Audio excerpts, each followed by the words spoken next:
Yeah, and then the priest said that he knows a smuggler, not smuggler, can take me over the border again. Did you need a smuggler in those days? Well, to go to France. It was impossible to go from... Because they had the border there. I know, but it was... I didn't have passport, nothing. Oh, okay. The Hungarian passport I wasn't valid for that. Yeah. So you got an illegal passport. So to go over to sneak over. Passport, he took me actually to the border. Then I left the motorbike with him. I gave him some money probably, and I took one suitcase, and he said, I go over the cornfield here, and the other side of the cornfield is France. That's fantastic. The railway station is not too far. Take the train and go to Paris. Wow. It was that simple. That was a big deal to leave your motorcycle behind, no? Yeah, but I got it afterwards, so the price of it. I arrived to Paris. I went to a hotel where I heard that there are Hungarians in that hotel. But in every hotel in France it was, in Paris it was like that even French people stayed in there were such hotels that which were for longer times, for months. For like an apartment, like right. a furnished apartment. Right.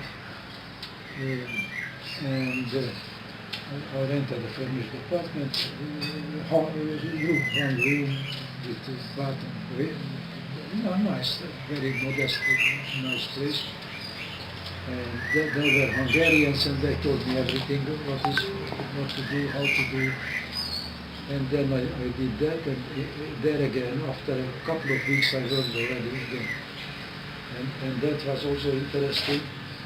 French people treated me very well, because some people say the French are dirty and this and that. No, they're assholes, but they've learned to be nice in the last 10 years. Very cultured, very cultured people, and very nice. And, yeah.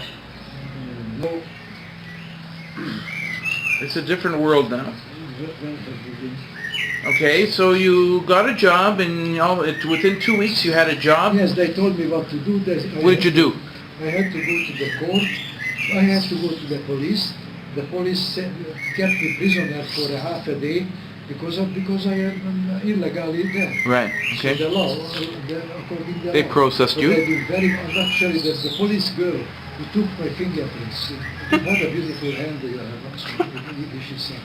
And at that time I spoke a little bit French already. In the couple of months or 3 months in Brussels. Did you tell her that you were a chauffeur? No, I don't.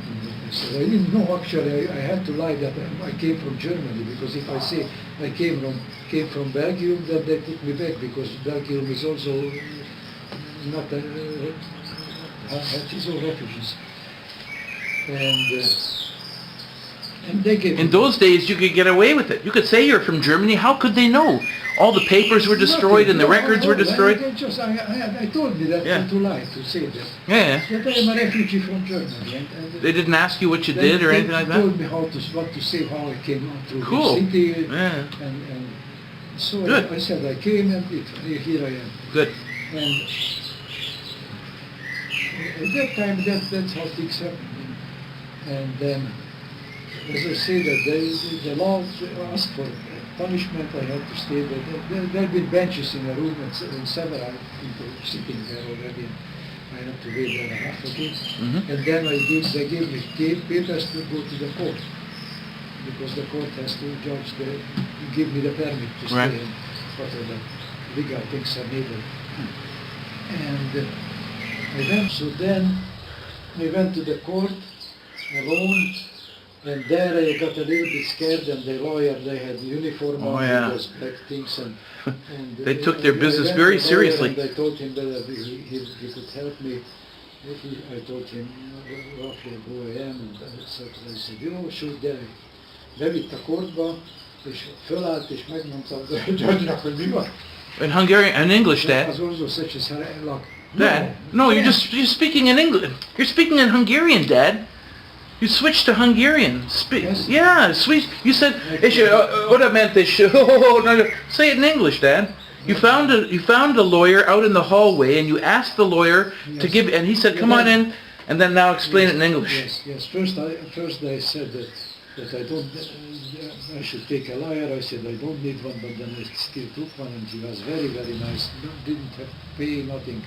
He just said, come on in here. He took care of it. What did he say? No, I don't remember because he spoke French and I probably didn't understand it. So I don't remember exactly, but I know that I got all the papers in no Lucky. time, maybe the same day, or I don't know what Yeah. happened.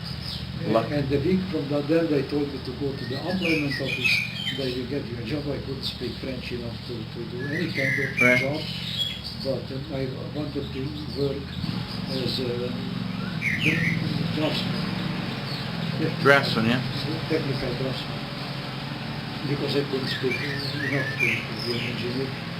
And the employment office got me a job, which is a Swiss company, and I could speak German. They asked me whether I speak German. What do you speak? And I said German, I spoke at that time. And so I got a Swiss place. They've been also very nice as draftsmen. The Swiss are very good draftsmen because yeah. I didn't have any experience, Yeah.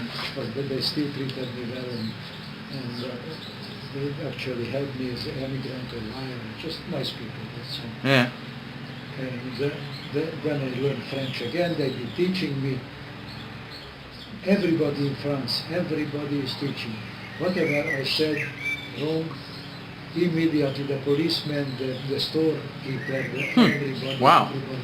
And That's something. In the drafting